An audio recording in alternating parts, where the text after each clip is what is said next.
Kijan YouTube. Kijan YouTube, welcome back to channel lá. Mama, tete mwen pat ka fè li.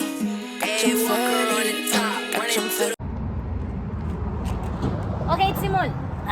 Nan video aujourd'hui, Timon, m konen ke gan pil nan nou ki toujou ap mande montre mwen ki sa Miss Darlene fè, pale de storage an nou esiden nan ka fè interesant. Pale de storage an, pale de ki business mwen fè sou kote, pale de business ki rentre plus l'argent. M pa konen si sa te fè mwen pren un paket tan pou m te kapab fè sa. But sa vin rive kounya la, mwen gen tan kounya. We're not ready yet. Okay. Sa vin rive kounya ke nou gen tan kounya la pou nou kapab dam san ba kou pren di nan to. Mwen koshon mwen, eske nou konwe kom si gran moun yo ki toujou eme emmerde moun ba e sa. Dam ne exactement like that pou yon fan bin nou storage pou storage ako sa.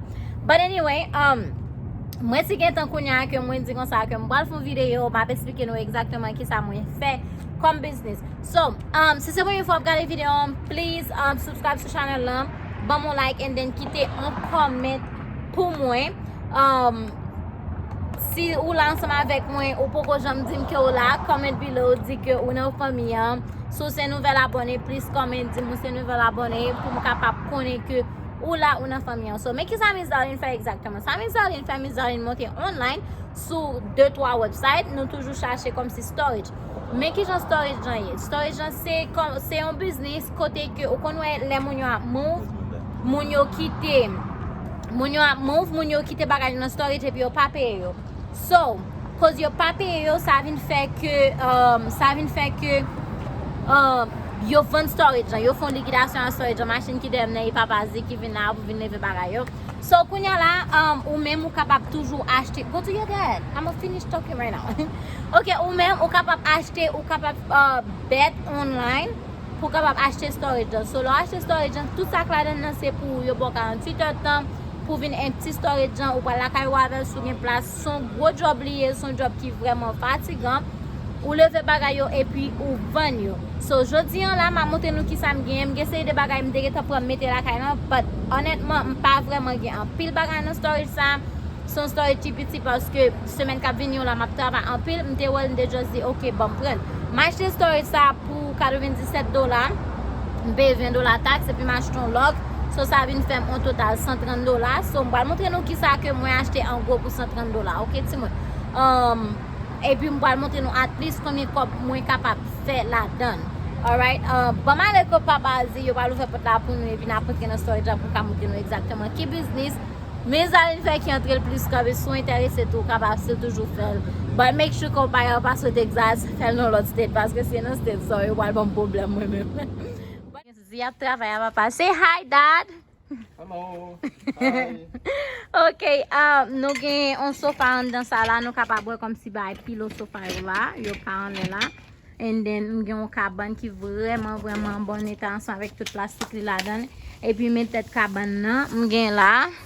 So, mbyen kwe sa, is that a queen or a king? I think that's a king, huh? It's a king. And then, sa son king kaban niye. Me boat kabane e pi nou jwen 2-3 sacherat. But la kay la nou jwen nou gwo radyo la dan nou deke tan pren radyo an menen la kay la. So jom di nou an se yon ti storage tout piti. Na fe on sel ale nan chok papazi yan. Normalman nou toujou pren bagay papazi yan.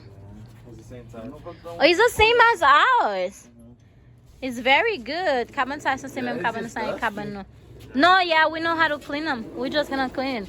So, jom di nou an ti moun, epi gen bagay sa yo kan dani, mpa vreman, mba se sa yo e bo kaban nan yo ye, ou bien, I don't know, si se pa bo kaban nan, yon wa bon lot bagay liye. Tout sa nou va bezwen, normalman nou toujou just like, voyo jete, jom di nou an sa, mbyen kwa se pa lè, nan son avek serviet, plus kwa serviet ki an de sa, kon paket serviet kan de sa, and then sa yo se... I don't know, mbyen kwe sa se pilo. So, la nou ive la kala nou bal range yo bien nice. E pi nou bal clean yo. And then, normalman, non storage kon sa, m kapap fe at least $500. Paske, sofa, se bagay ki vreman van chè. Sofa, sa, li te gen do an nepot like what? $1,000 ou bien like $1,600. How much do you think the sofa could be? Like $1,500, something like that, brand new, right? The sofa? Yeah. Like brand new, I think so. M'pose brand new sofa sa ka $1,500 an bagay kon sa.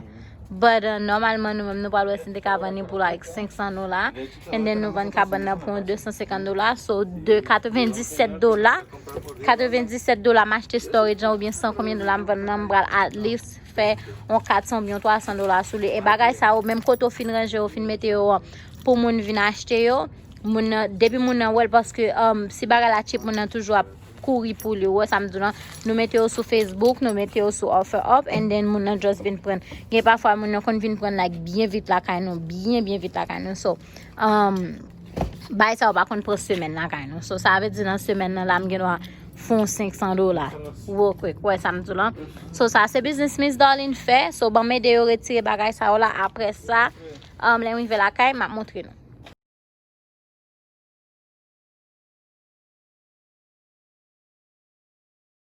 So nou gen cabane nan getan la, zi getan commencé monter, so jan nou kare am gen tout bagay sa wan dan. Nou fè un chambre pour ça même nan kay nan, ça c'est deuxième côté pour faire living room nan. So nou fè storage la dan, nou censé faire presque business la dan. Then jam di nou getan commencé monter cabane nan. And then pour moment là belle femme nan vini la, ali ensemble avec moi ensemble avec Timoni yo. So men so far que moi jeune say hi. Say hi. Say hi. Ok, c'est tout le temps tout le monde ça petite li. Et nous j'en ai pas pour toi petite. Mais boule. So ça c'est sofa yo qui là. So ça me faire là dedans yo nous capable boire gens yo OK. Ça me faire là dedans yo m'a just clean yo. L'aime fin clean yo pour me capable poster yo pour mettre yo dans une belle décoration. So m'a montrer nous là toute bagaille comment c'est. Bye ça tout nos vlog. How are you, beautiful? I'm coming. She's going to work.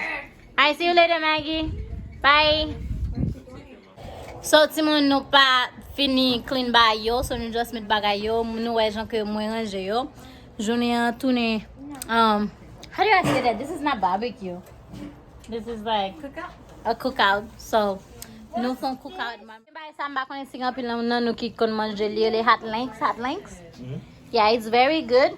And then nou gen laitue, nou gen tomate, nou gen sal, el fini, nou manke gruyel, and then nou gen this, hamburger.